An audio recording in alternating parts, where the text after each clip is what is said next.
What's happening, everybody? Welcome to the show. We are your hosts, Chase and Myles, and we are at the Lucky Duck.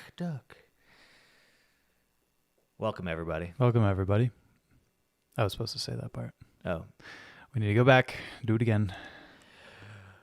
no. Okay. So what's up?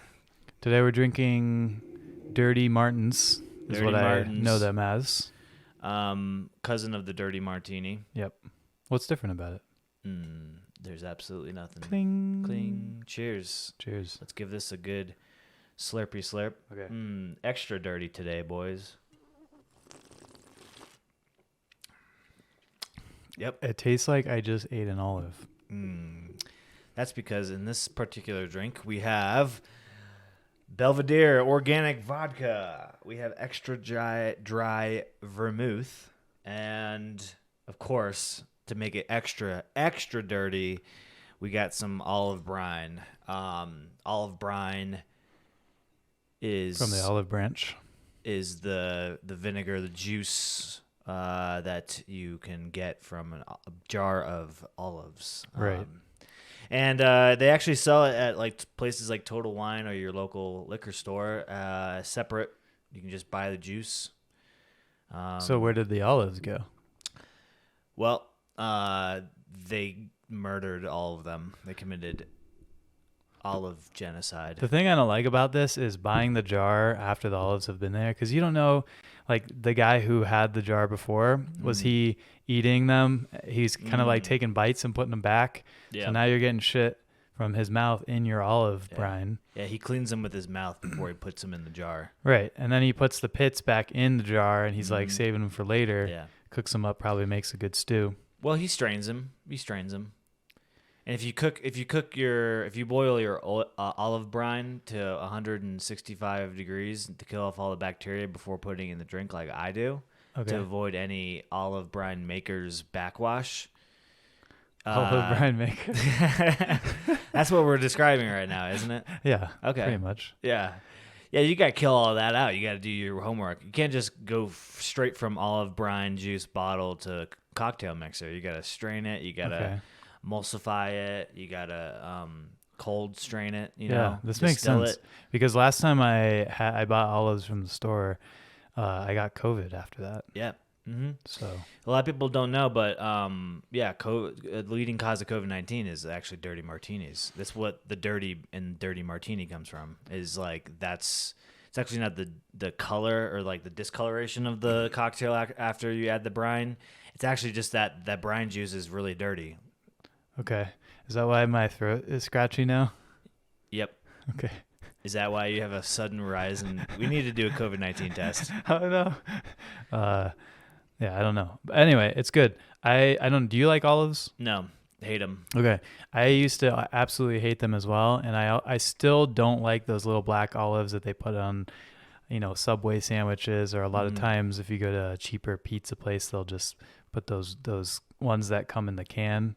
You know what I'm talking about? Yeah, they're gross. Those are nasty. But I have recently become more cultured, and I am now an artisan, and I've been traveling the world, trying different olives all around the world. You name it. Every country I've been to, tried all their olives. And I think that I'm starting to like olives. I think I've always just had bad olives. That could be a thing. But if you have the right olives, they're pretty good. I could see that. I could see that. Maybe we're just getting the trash olives, on your everyday olive experience, No doubt. So it's the pizzas, it's the some pasta sauces put black olives in them. You know. I feel like just the black olive is kind of like the trash olive that they made too much of, that they were just like, hey, we could sell these really cheap, get rid of them somehow. And somehow through that process, it just became an institution. For sure. Yeah, I mean, look, if I order a tuna panini and you're putting black olives in it, I'll send it back. That's how it's got to be. You don't do that kind of thing. Yeah. And you don't surprise people either. Don't try to make yourself fancy or try to upscale or punch up your dish by black olives. Right. I guarantee you're just gonna get laughed at. Don't fuck with it. Yeah. Just leave them in the fridge or wherever you put. It's rude. Yeah, it's rude. It's actually, I don't know. I would consider it kind of like a hate crime or an assault. Mm-hmm. You know, like it's an assault on my well-being that you just try to get me to eat these. I don't know. It's just kind of gross. It really pisses me off. Yeah. But green olives, and I don't know. I've had I don't know if they're not the same as the black olives you'll get in the cans and stuff, but blacker olives than the green ones. I don't know what they are. I mean, they kind of have different colors. It's like gray. Yeah. There's lighter blacks. It's like a purple type purple kind of, yeah. Yeah. So I don't know what the different olives are. I know I really like the green ones. Okay. Especially, I mean, there's also different types of green ones because you'll get some that are huge. Yes. And then you get the kind that are real small, and the pit is, you know, like half the olive. Mm-hmm. And so you put it in your mouth, you eat it, spit the pit out, and it's pretty good. I love when someone has taken some olive oil, to put some olives in it, sometimes some garlic, salt and pepper, something like some kind of seasoning like that. Cook them up a little bit. Yeah. Oh, yeah. It's pretty good. For me, you got to chop them up. You got to mince them, you know, and then add the oil and like the oregano and like get like a mixture and then like a spread almost. Yeah. For me, I just can't just eat the entire olive. It's just a little too much. You just haven't had good olives yet. Dude, so where do I got to go to get the best olives? The last place I had great olives was Lisbon, Portugal. Okay. Yeah. That place, I don't know what it is, if it's the olives that they produce there or just the way they make them, maybe just Portuguese olive making. Yeah. But it was so good. So good. And like I said, I'm not that big of a fan of olives, but I really liked them after that. Yeah. Having that with some cheese, some bread, some wine. Yep. Yeah. Yeah, I've heard a lot of people rave about Italian olives. Yeah, maybe. I honestly can't say that I've had an Italian olive that where I knew it was an Italian olive. Yeah. So I can't judge it. They have a whole restaurant named after the Olive Garden. You know? Shit. They know. I've never been there. You're missing out. It's this great new restaurant. No, it's not new, but it's like authentic because it's been around a while. It's like family owned. Like get your I don't know. They make their pasta from scratch every morning. So you'd say that 10 out of 10. Olive Garden, Italy, like Italian quality food. If you went to Rome right now, you'd have the same kind of dish. It's like a cart before the horse situation. It's like who inspired who? You know, like was Italy inspired, like Italian inspired from the Olive Garden, or like I want to say maybe. Right. I want to say maybe. It's been around a while then. Yeah. But yeah, good stuff. Good stuff. They make the best olives there. Actually, it's like every dish they try to incorporate the olive. That makes sense. I mean, why would you name it Olive Garden? Yeah, it's called Olive Garden. Right. Which is a genius name, by the way. I mean, garden, that's where you're getting all your veggies and stuff. Yeah, so they have everything's the fresh. On site. Everything's probably fresh. Every morning they have a crew that goes out, picks up the olives fresh from the vine. Wow. Yeah, in the greenhouse that they have on site, and then they prep them. Actually, when you first sit down, that's what they serve you with, is a big bowl of olives in the middle of the table, and yeah, and like you're supposed to eat all of those. You can't eat them. You can't leave until you eat them all. It's kind of actually rude. It's part of the whole like package when you go there. It's like a rule. They have like a set of 5 rules. Right. On the. So you being someone who doesn't really like olives, how did you manage to get through? Did you just put them in your pocket or something? Yeah, like you could do that. You could do the whole like, hey, I have to go to the bathroom, and then you take them out of your pocket, or you slowly slide them in your shoe. When you're sitting down, you kind of just like reach down, put them in your shoe, and then you kind of you gotta walk slowly, or else you get the whole as you walk out the door, and they're like, hey. Those olives you got in your shoe, hey, get back here and finish them. And they'll make you finish them. They'll actually like bring you back to your table politely, and they'll like bang out the shoe, on the on the plate. On the plate. Yeah, and Put some Parmesan on it. They'll come down. They'll say, hey, we'll offer you complimentary Right. Parmesan if you promise not to do that again. Okay. But this is pretty. I feel like this is a very Italian way to get things done, right? I like like the Italian mafia. I feel like that's a classic Italian culture, right? Yeah. One could say that like the Olive Garden wrote the book on the mafia. It's So not only did they inspire Italian food, so good. It's so good. I mean, besides the olive part and the whole like being restrained to the table before you finish, it's about 128 olives that they give you at the table at the beginning. So you want to go there with someone who loves the olives, just in case you can't get them down, right? Or bring somebody that's really sneaky.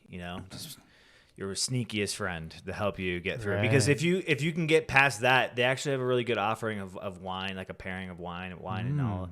They do a dirty red blend. They make their own wine. Well, they don't make their own wine, but they do make their own blends. It's of olive brine and red. It's like a red blend. But it turns like purple almost.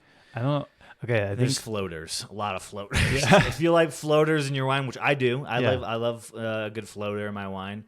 Like, what's that? It's kind of like a mystery. Like, what's floating? Right. You can play that game. Like, is that what green wine is? Is that what or no? You said it's like more purple. It's like it gets real dark real quick when you add the olive brine. Yeah.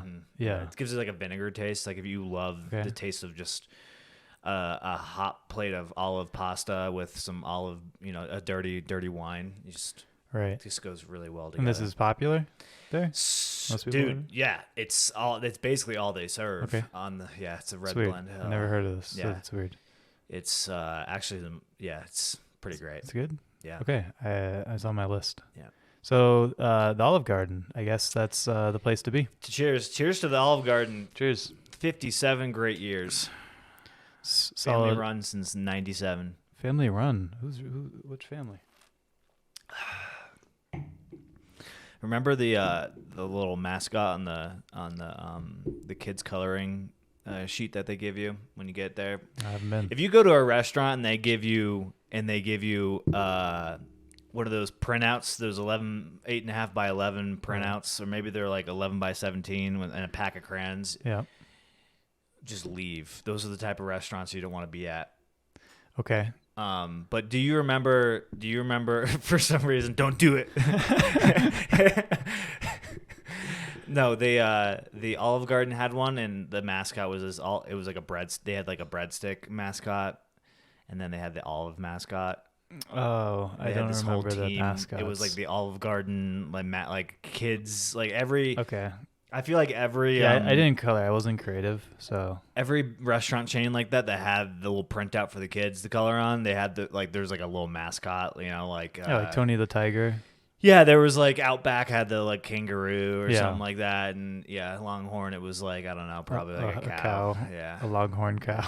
It's a little cute little mascot that you were eventually going to eat at the end of the day. Right. The dinner. You're like, let's celebrate by being friends with our food.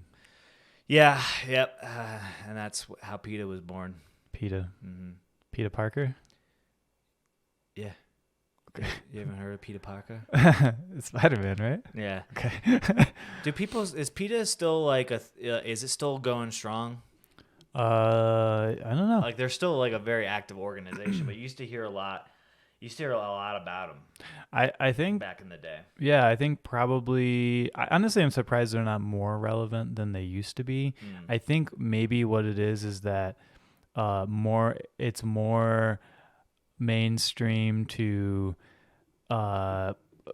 like to be vegan, vegetarian, whatever. So maybe people are more like less focused on it, right? It's not as extreme. It's like, people are against like PETA is very by the way, so we're watching the Alabama Auburn game. Oh shit. And Auburn is winning. Oh, go Auburn. So they just scored. Roll Tide. And they got the point after. So now it's 2021 Auburn.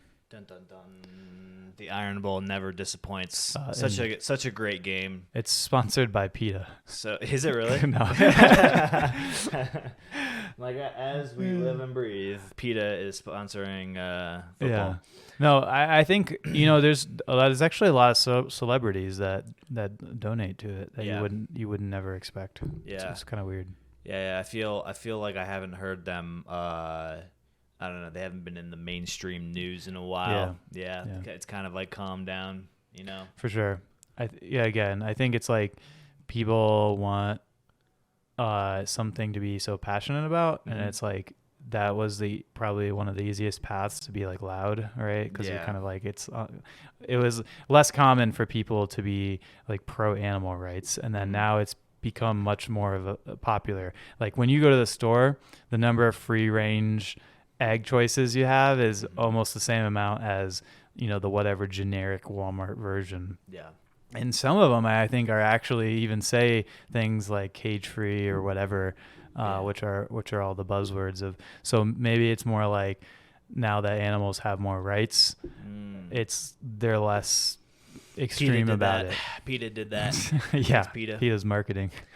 Thank you, PETA. You did your part. Now we have 7 different types of free-range chicken eggs to choose from. I used to buy the I forget the brand name of them, but they're the ones that are like the free roam. I think it's supposed to be called, right? Because there's like cage free, which means that they're in a warehouse and they're just not in cages. They're just in the big cage. So you could, you could just have like 1,000 chickens in a small warehouse. Are we all in a cage? Right. Can you ever be cage free? I mean, we live on one Earth, so until Elon Musk built his spaceship. Yeah. And then you have, and then I think the next one is free range, which I think is where they're Open not field. in a. I think that's what it is. Yeah. And then you have ones that will say we have this many feet or yards per chicken. Gotcha. That they can move around. So it's like they're not right next to each other, shitting on each other, creating disease, all that stuff. So I used to buy this one, and the eggs they're brown because that's like a chicken egg. Yeah. And they actually when I first started eating them, I didn't like them that much. They taste different than the ones that you would get. Yeah, can you describe the difference? I think it tastes more animal-y. Animal-y. Yeah. Huh. Like because I remember buying the generic eggs at some point after the white eggs, and I remember thinking that these taste very much like an egg taste that I grew up eating. Just like they felt like cheaper. Earthy? No, just like not animal-y, not earthy. Okay, gotcha. Yeah, just like very. I don't want to. It's not fake. It's not like a fake egg taste, but just I don't know. Growing up, when I had eggs, and then now this is more like the egg or the yolk is like more yolky, like creamy or whatever. Like so thicker. Yeah, thicker. Yeah. And so it was like kind of weird. And sometimes you see the little embryo or whatever, like the little red dot. That creeps you out. Yeah, it does creep you out. That for sure creeps you out. Yeah. You're like, you're too close to kind of like I would like these sterile ones, please. Yeah. I want the never had a chance option egg. So they kind of weirded me out for a bit, and then I got used to them, and because I would buy them, and then COVID happened, and apparently the chickens needed to get paid more because they went on strike. Yeah, they went up in price a lot, and then I was like, I can't buy $2 an egg or $1 an egg because I have to do other things with my life. So I started buying the cheap ones again, and it was kind of gross, to be honest. Like the going backward was, and then I got used to it again. Right? Yeah. It's just kind of like it's a weird difference between those kind of eggs and the other eggs. Yeah, I don't know why. Yeah, it's I don't know, maybe the process, what they're feeding them. I mean, there's so many different variables that I'm sure goes into the flavor profile of an unborn chicken. Yeah. Another thing they would do, which is probably fake, but in the packaging, they would give you a little slip, and it was like, this is the bird of the month. And it would be like, Angela. Yeah, this is Harry. Wait. Angela loves eating crickets and, whatever. Angela's pronouns are... Yeah. Clucks. Cluck and cluck. Clucking. Yeah, it's that's interesting. I remember when the prices shot up because they had to like kill off so many because I think it was bird flu, right? Yeah. Unfortunate during a weird time. So it made it even worse. So it was like crazy. inflation, bird flu. It's like one thing on top of another. I remember people on like Reddit like going like, "Hey, like anybody got some spare like chickens?"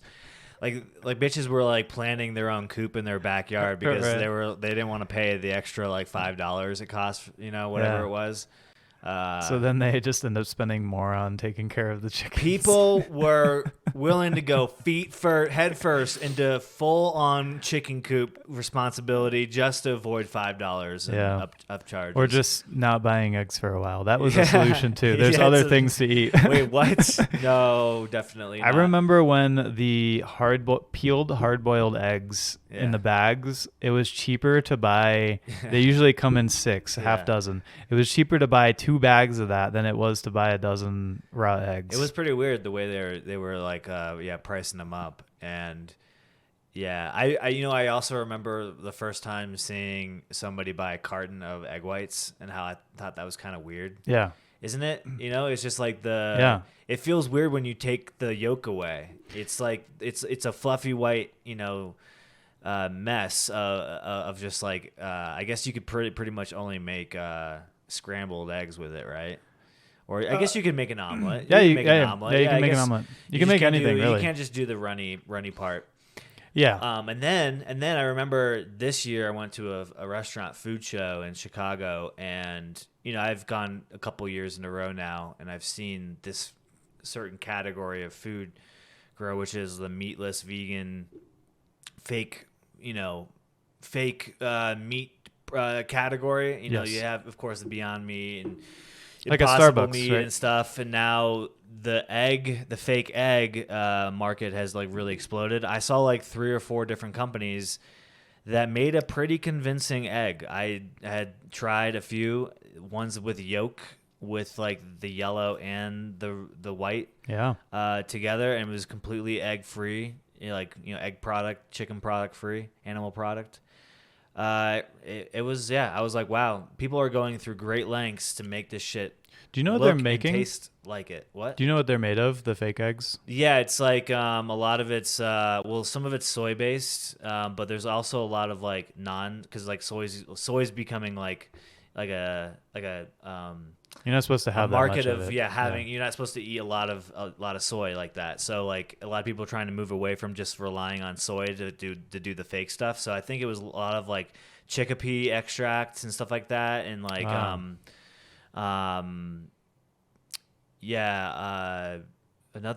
different type of bean.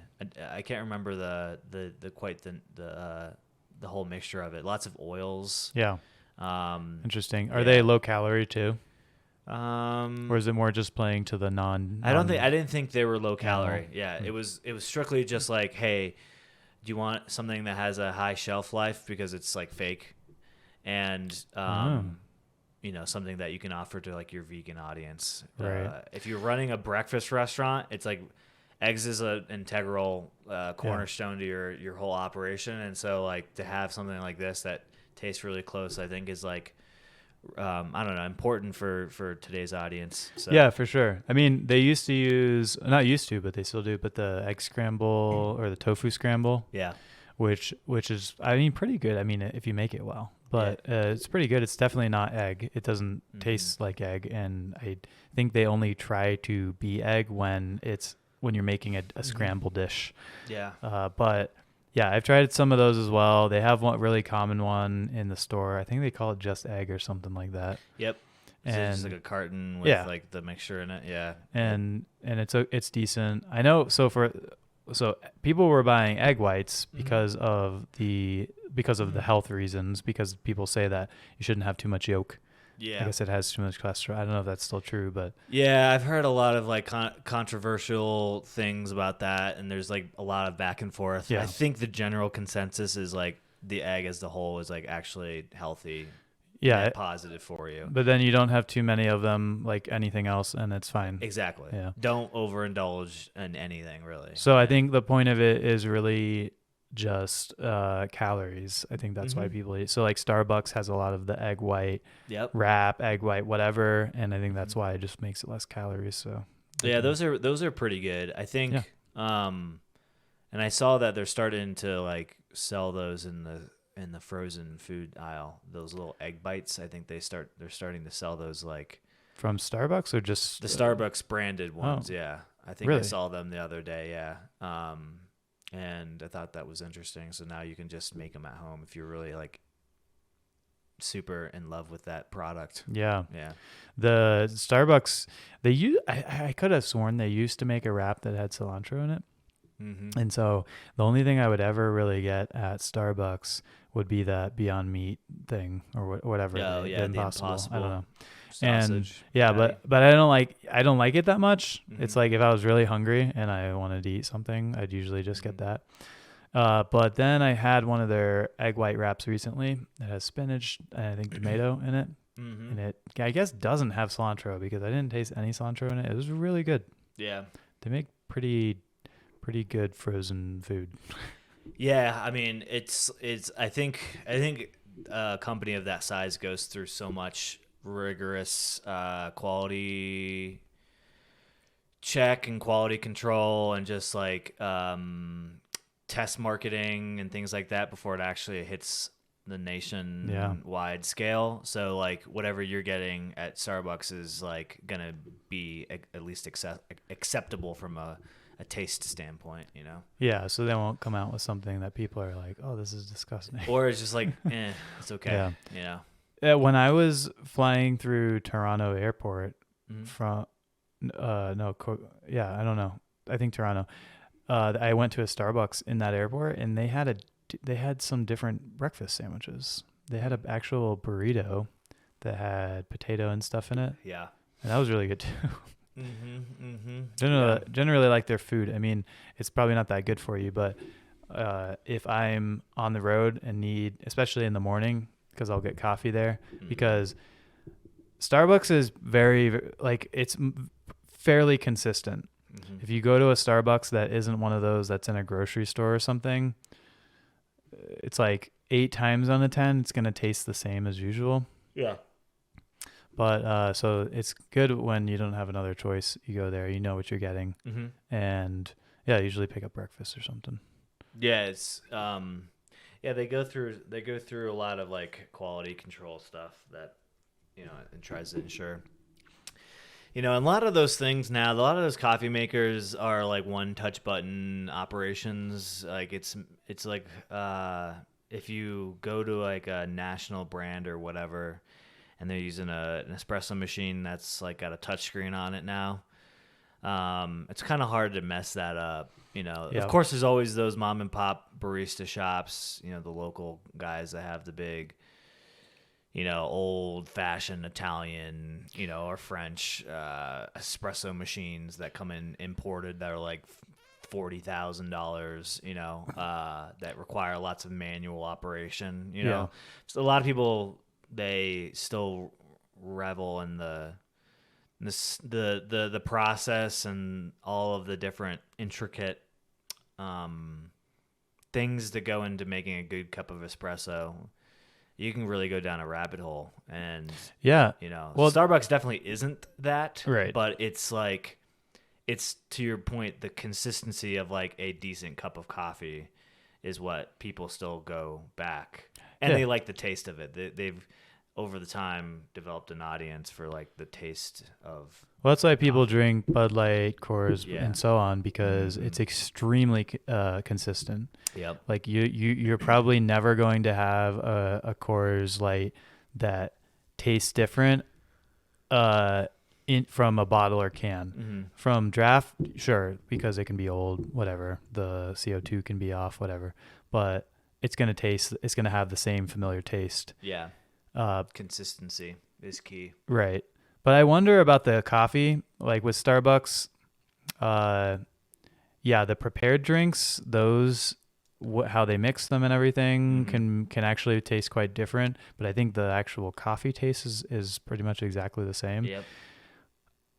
There are some of those artisan coffee shops, like there's one or craft coffee shops, whatever, Yeah. like Monk and Mongoose here in Denver.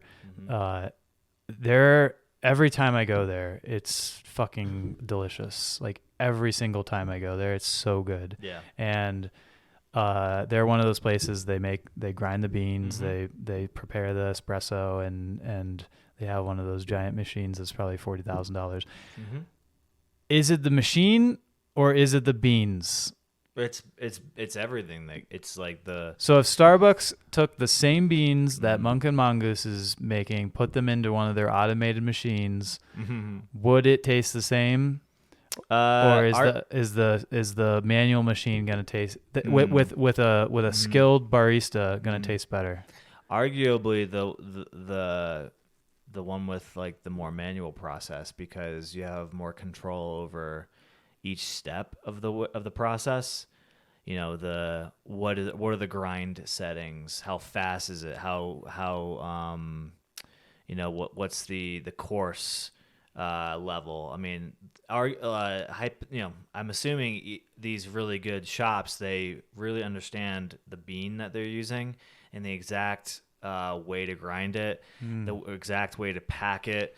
You know, they may be spraying the softening spray that, you know, that sometimes they use on like the ground before they actually pack it. You know, you get a full control over it, and there's also just like, I don't know. There's probably things in the process that baristas pick up on that they can then change on the fly according to like, oh, this grind seems like it's coming out a little more coarse today, or like these beans aren't as fresh as yesterday, so maybe they are preparing it slightly different according, you know, they're making an audible halfway through the process of it, so Yeah. they can really get you the best cup of coffee. You know, when you send it through an automatic machine, it's just like same process every time. And so I don't know. There's still in anything, whether it's coffee or making burgers or, you know, any kind of like creative pursuit or product, you know, it's like the human handmade touch is always going to, like, I think, resonate better with people. Because there's like what we just talked about, which is like the process and the I don't know, the fine finessing that you can do when you have a human doing it. But there's also just like, I think the perspective or perception from the guest or like the customer, like, oh, it's handmade, so it must be better. So you have this kind of like this, like, I don't know, this already, like, it tastes 15% better because of that. Yeah, it could be. Mm-hmm. Yeah, seriously. Yeah, I mean, I've definitely been to coffee shops where they're doing things themselves, and I have thrown away the coffee because it's been so bad.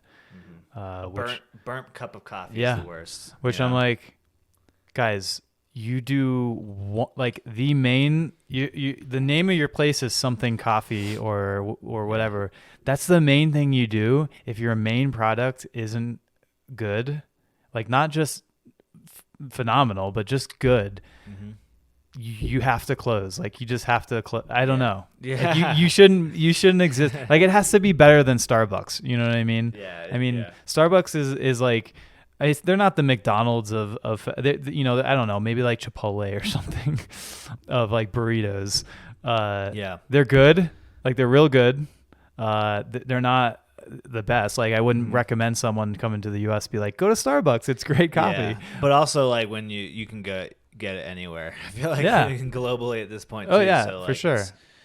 But it is known as like American coffee, I suppose, right? I think so, but but to your point, yeah. I mean, when I was in Portugal, they were around, like on everywhere. corners. Yeah, it's very, very common, especially in airports. You see one in pretty much every airport in the world. Yeah, there's also like just I don't know, concerns over sourcing your beans and things like that. Like, you could go down a rabbit hole on the sustainability part of it. And with a company that's as big as Starbucks, you know, you have such a grip on the market.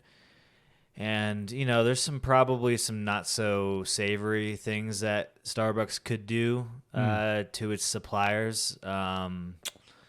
Whereas, like, you have your smaller local mom and pop shops that probably can slip through the cracks and probably do a better job of, like, helping out, you know, smaller businesses maybe. I don't know much about Starbucks's sourcing. I know they, like, claim to be, like, you know, LEED certified and, like, you know, rainforest certified, whatever that certification is. I can't remember it. But yeah, there's probably some things that maybe they've also probably helped a lot of, like, growers across the globe, you know? Yeah. I guess, I don't know. I mean, they've definitely made coffee mainstream. Yeah. Like, before Starbucks, you definitely had coffee shops, but I don't think I don't think drinking coffee was probably nearly as, I mean, even more so than, like, Dunkin'. I mean, Dunkin's a really popular brand too, but not nearly, I think, as big as Starbucks.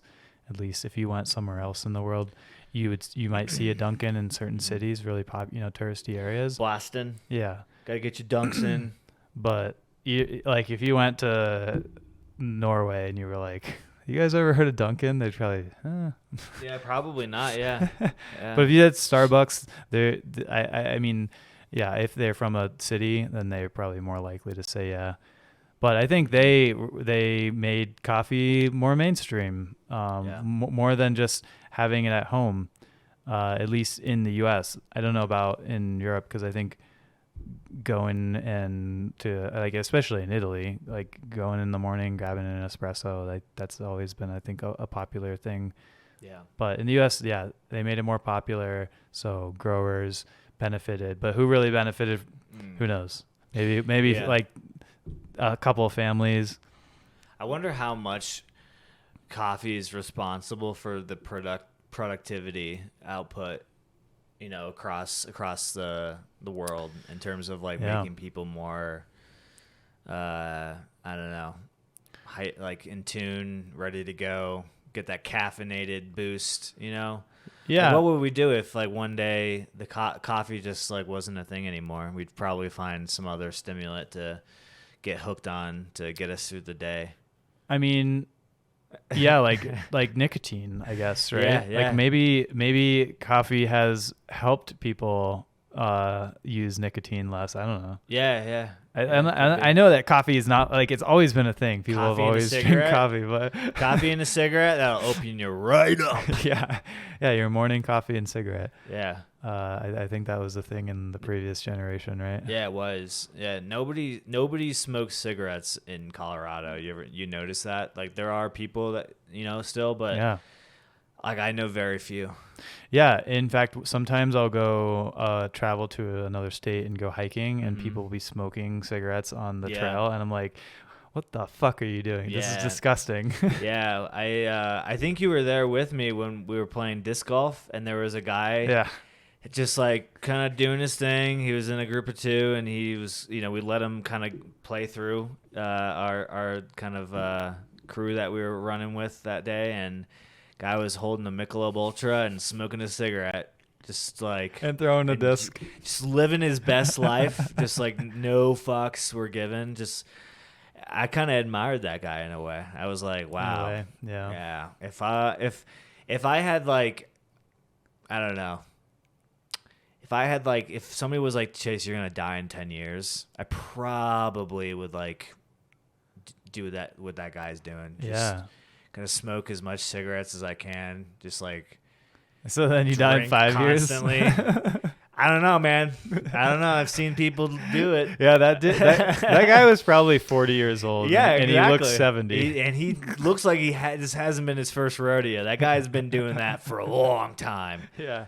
So I don't know. I could probably get away with it. And if I died in 8 because of it, then so be it. I was already gonna end in 2 years. That's not, like, okay, so you're probably gonna die when you're between the age of 70 and 100. So does that mean you should die when you're 40? If somebody told me I was gonna, You know? What does that even mean? Like they're like, hey, you got this disease. It usually makes you got this people disease. It's called die being around human. 40. You usually die around 70. Yeah, but if they were So like, you're it's like, gonna be sooner, kiddo. Fuck. So when you're 60, you're gonna just chain smoke. Yeah. If they were like, hey, it's not looking good. If I got some sort of sign that that I was on. So if you down, knew, right? So Yeah. the human life or male life expectancy is like 70 or something like that, right? Yeah. In the U.S. So if you knew that you weren't going to live to 100, if you were like, and also, does anyone really want to live to 100? when you're 100, you probably don't. Yeah. But like So- when you're younger, it sounds good. But then when you get older, you're like everything hurts. So and once you life hit sucks. 90, yeah, maybe. I think actually it probably really depends person to person, Yeah. how your lifestyle was and stuff. Mhm. But let's say you hit 90, you're relatively healthy. You're like, chances of me getting over 100 are pretty slim, even as a healthy person. Mhm. I mean, you're just living life after that, right? What does living life at 100 look like? You know. Yeah, I think probably. Especially like if you're like you had described, I don't know, somewhat healthy. Right. You made it that far, so you couldn't be that unhealthy unless you have like really good genes. Yeah. Yeah. So you're hitting up the club. you're probably not hitting up the club. You're probably not walking very much. You know, you're I don't probably know. kind of like I don't you know. can walk Maybe. some. I don't know a lot of 100-year-olds. And Yeah. I don't know a lot of 100-year-olds that can walk, that can run marathons, you know? Can you run a marathon? I could, yeah. No. I feel like I could train and run a marathon, but Yeah, when so- you're 100, there's no training to No, run you a marathon. you could train. You could if you're a healthy, if you're a healthy train, 100 but you couldn't successfully train. It would be like, day 5, and We'll Chase see. just fucking broke all of his bones in his legs. I don't have the computer today, but if I did, I'd be looking up if there's ever been a 100-year-old who has ran a marathon. I know there are some really old people who have done things like skydive. I've seen like barefoot water skiing. There's like a 90-year-old that did it once. That sounds incredibly dangerous for a 90-year-old. Yeah, I think that's why it made such a big headline. That was like, do you remember it was a Tuesday or something? We went to Keystone to go snowboarding, and we were sitting in the food hall, and we're looking around, and we're like the youngest people in the room, and like by far, a lot of oldies. Yeah, most of them were 60 plus, and my thought was, damn, are you really doing a sport like this at that age? Yeah, right. Because I'm just thinking here, when I go, my chance of kind of doing a lot of work on my bones and joints and stuff, it's like pretty high. So I'm thinking when I'm like 60 years old, I want to preserve my body. Yeah. To be feeling good when I'm 100. Yeah, Not that you're like decrepit when you're 60 years old. That's like a really good age to be still if you've lived a healthy life. But now you're like counting the years of like really being a healthy, able-bodied person. Yeah. I feel like. Yeah, I think, I used to think that when I wasn't so good, and then I think with skill and just time and learning how to ride, whether it's ski or snowboard, it becomes a lot easier and a lot less taxing on your body. I'm sure none of those people are hitting the jumps. True.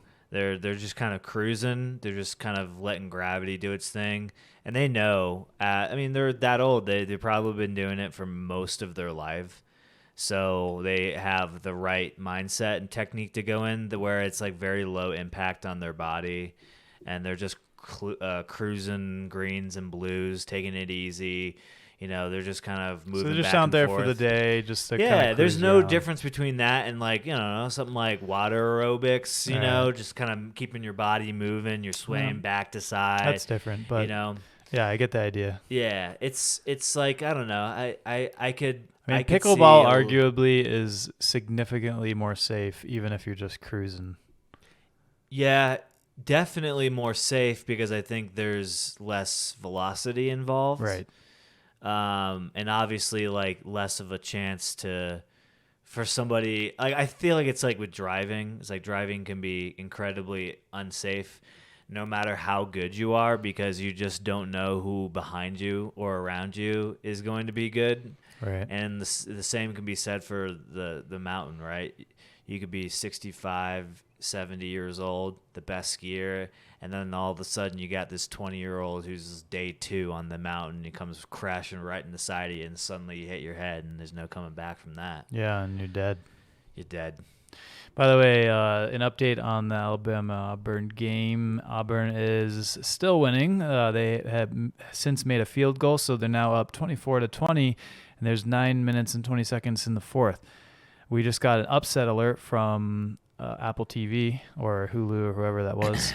And all y'all listening right now will know the outcome of this game. So this is like we're speaking to our future. It's authentic. Future audience right now. So I'm gonna try this olive. Go now for that I'm it. done with my drink here, and we're gonna see: is it an Italian olive? Is it a Portuguese olive, or is it an American olive? I need you to rate it, Mr. Olive Connoisseur. You know, Whole Foods has an olive bar.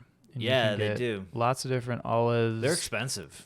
It is expensive. Yeah. Yes, and you can get lots of different stuffed olives. My personal favorite olive is a pepper stuffed olive. Spicy. Oh man. Yeah. All right, here he goes. First impression. He just swallowed it. He's chewing. He's thinking. You can see he's like really trying to get all the notes on his palate. Yep. Get all the notes on my tongue. And it's. What do you think? And On a rating to 1 to 10, 10 being the best olive you've ever had. Where are we at? 7. All It's right. pretty good. All right. Pretty good olive. Not For sure. too bad. It has a. I don't like when it has a really olivey taste. It doesn't. Has an olive taste for sure, Yes. but because it's an olive. Mm-hmm.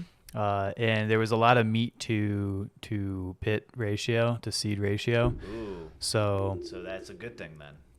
yes, Okay. I'd say so. Yeah. So I guess you'll be trying your olive. Yeah, I don't love olives. You ever Dude. been to Olive Garden? I have, and every time I get caught. Ooh, there's a fight. Throw out. Oh, get it. Who got it? I like my hockey I like my football like I like my hockey. You know? This might be Nick Tons of Saban's last fights. season if they lose this. You think? Two losses Nah. for Alabama. Nah.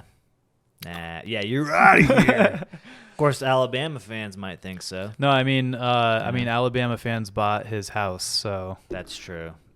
Or the boosters, which yeah, the boosters. I guess are the fans. Yeah. Arguably, right? I mean the people who cheat. Let's talk about something recently that happened that's incredibly shocking and just unbelievable to think about is the buyout of Jimbo Fisher. So in the last couple of weeks, the big news around the world and of college football is that Jimbo Fisher, in his, I think, 5th or 6th season with the Aggies, Texas A&M, of course, gets fired, let go. But of course, nothing like Texas A&M to completely make the wrong move with lots of money. That's what they're known for. They have like the most money in college football, and they owe him Oil money, right? They owe him $75 million, which means they have to pay him out over the next X amount of years, how many years he was guaranteed.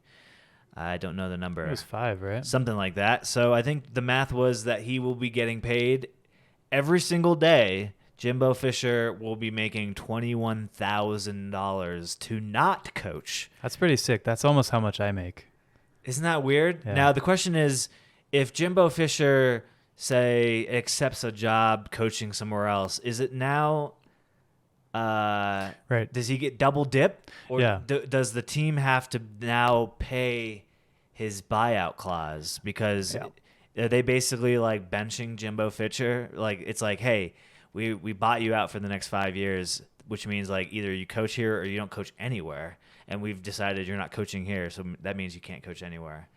Yeah, I wondered about that too. I do not know. I think Contracts. it would make sense that they wouldn't have to pay him if he took another job.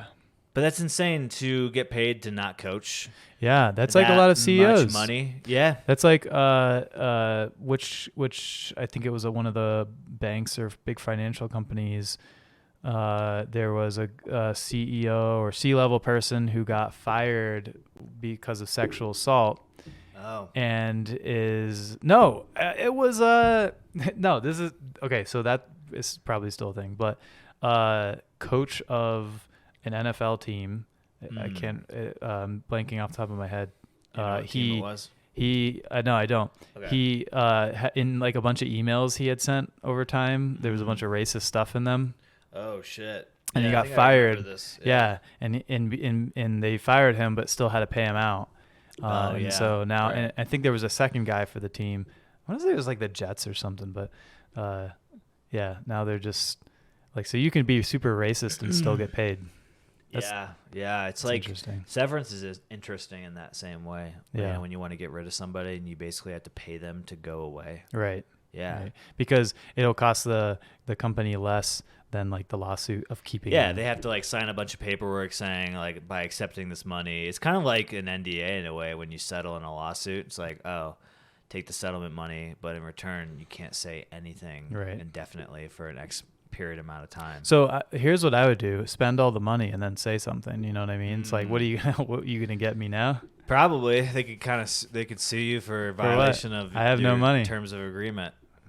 They probably won't get the money back, but you'll owe a bunch of money. That's okay. It was end of life for me. Yeah, I spent all the money. You spent all the money, and now I went to Ibiza, Ibiza, smoke and drink Michelob Ultras, and play disc golf for the rest of my days. I took acid 24 hours a day for 3 months. I'm messed up. Yeah, you are not deemed suitable to hold trial. Yeah. I'll plead insane. I'll be like, the drugs did it to me. Bido will bail me out. Bido will bail you out. That's what I've learned in the last. Dude, I'm just counting down till years. Tiger King gets out, and we get our Tiger King 2. You know, I want that Bravo TV reality show. If Bido doesn't pardon Tiger King, I'm voting for Trump. Unacceptable. Yeah, that's the line that we've drawn, folks. Tiger King or bust. I hope he hears that. That's my wish, so please do it. Yeah, I think that you're not alone. I think there's millions of Americans that feel very similar. Yeah. And I would like to see Carol Baskin killed her husband. Brought to justice. Brought to justice. Those are our 2 wishes. That is kind of a weird thing that we went through during the pandemic, is the Tiger King fiasco. United everyone. Doesn't matter if you were Kim Kardashian or a homeless person. It basically, you could say Tiger King saved America. Now, follow what I'm saying here is we were such a divided country during that time with the Black Lives Matter movement and the tragedy of the gentleman that passed away. Right. What was his name? I'm also trying to remember his name. We needed somebody like Tiger King to bring us all together. We needed that viral moment of like binge watchable TV to bring us back together. And George Floyd was his name, by the way. And we needed to be reunited as a country. And I think Tiger King, in its odd way, kind of did that for us for maybe just a brief moment. There's nothing like a redneck bringing us back as Americans with American values, like being gay, but also loving guns. Yep. And loving Bud Light. Smoking tons of meth, probably. Yep. Owning way too many cats. Still going to church. Yep. Loves his God. This is all of America. Yep. and loves his business. He contributes to society. Yeah, the he economic provider to a lot of people. which people think, but doesn't actually pay his taxes, which is even more American. Ooh, yes. That, Yep. right? Mm-hmm. And gets away with it.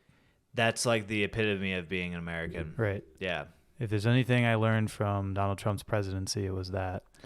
Yeah, it's like you don't really have to pay taxes if you know a guy that can cook the books in the legal way. Legal. If you have above the board. If you have a CPA, everything will be legal. Yeah, it doesn't matter if maybe he made a couple errors, maybe a couple commas got misplaced. Maybe this one company lost a little bit more money than it didn't actually did. He received some envelopes of cash. It has to have that little seal, little signature certified by, and it's fine. Don't look past the signature. If the guy who has the degree and certification says it's good, it's good. Yeah. My hands are clean. Yeah. I told him, I said, this is how much money I made. This is how, blah, blah, blah. Here's all the assets. You figure it out. Also, here is $100,000. Yeah. But, do the legal thing. Wink, wink. Right. Legal. Right. Legal. And you're texting him on your burner phone and you send the wink face. Well, first off, the burner phone, they connect faster, so it's just about efficiency. It's not to try to hide anything. It's like, I have a dedicated line to my CPA guy, just like I have a dedicated line to my fixer. Who's also just like my Ukrainian brother-in-law. Speaking of George Floyd, one of those guys, one of the ex-cops who's in prison. Oh, Derek Chauvin, is that his name? Sure. He just got stabbed. He got stabbed. Yeah. Yikes. Yikes. Not good. Not good for that guy. So do you think, okay, here's my theory. This isn't my theory. But here's my question.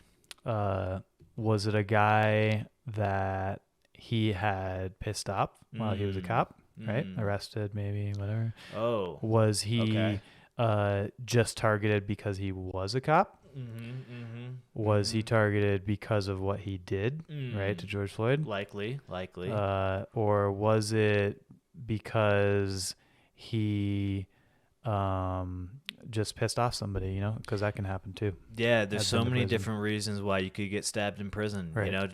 Not when somebody makes you either you're the beta, and they're like you're my little bitch, and you got to report. So he didn't submit, and then you got to report stabbed. at 5:30 every day to give him that special gift, your alpha. Yeah.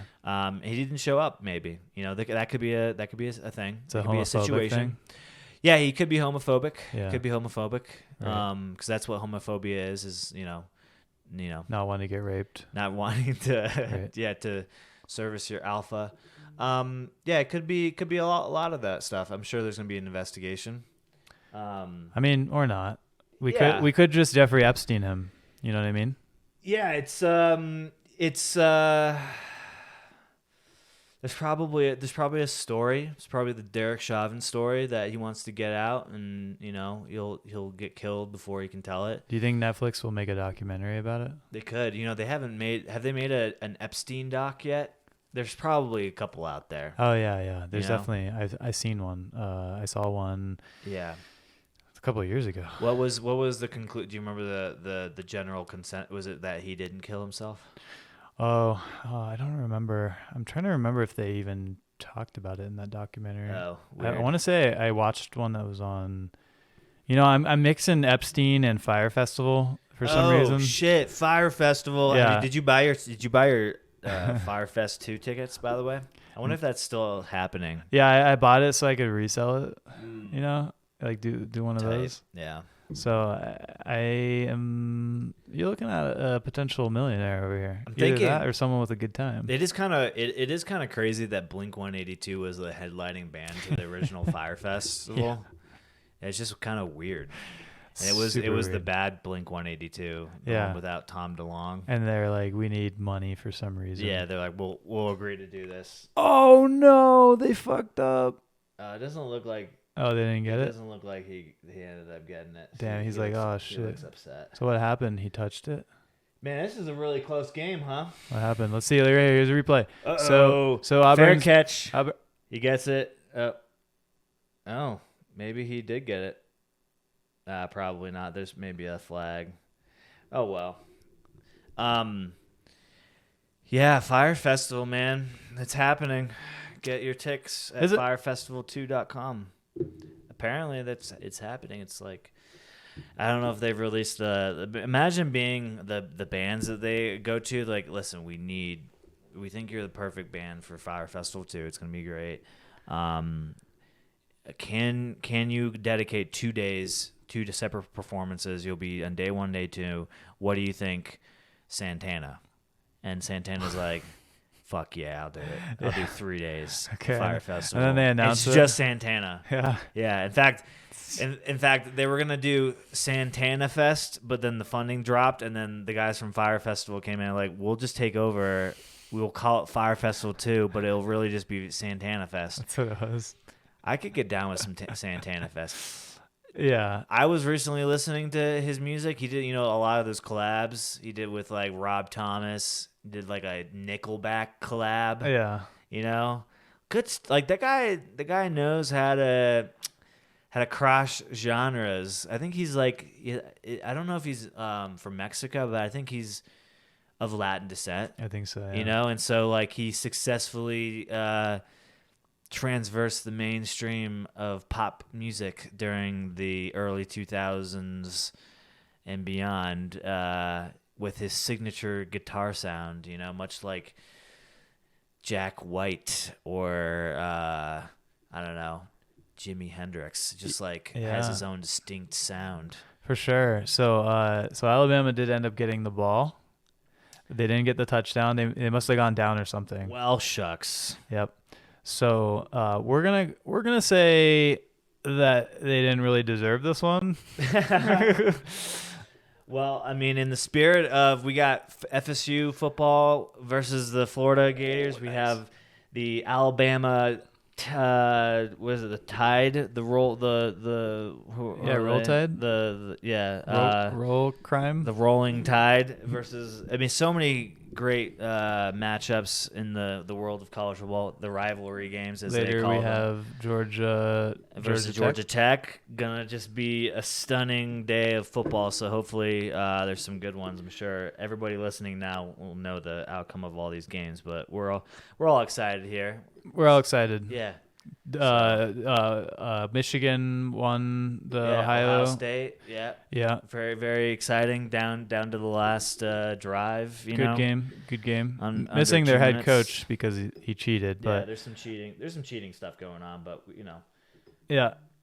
Don't want to accuse anybody. It's fine. He has to still go in front of the jury, even though he's been suspended. It's premature. Yeah. He didn't do anything. Twice. We don't want to make a hasty decision over hard evidence of cheating, right. But it's not looking good. I just want to say that. Yeah, it's fine. I'll say that I'm still not a Michigan State fan because I never was. Mm-hmm. What I would say is that I'm also not an Ohio State fan. Yeah. What I would say next might surprise people. I am not a University of Florida fan either. Oh, wow. That is shocking. Yeah. I couldn't have guessed. Couldn't have So guessed that. I'm rooting by your for shirt. Florida State. Boom. Booyah. Yeah. Well, what do you say we keep it a short one today? Thanks for listening, guys. And if you want to keep up with what we're making here at the Lucky Duck, you can hit up our Instagram. Check out all the great recipes and drinks that we make on each episode. Again, today's episode was the Dirty Martini. You can check out exactly what we use to make it, including the exact brand of spirit. Today is Belvedere Organic Vodka. Catch what Myles and Sarah are doing at Adventuring Eyes and adventuringeyes.com. And until next time, everybody, stay safe, be safe, and we'll be here for you. Adios. Adios. I've been learning my Spanish. Nice. Go to bed. Go to bed.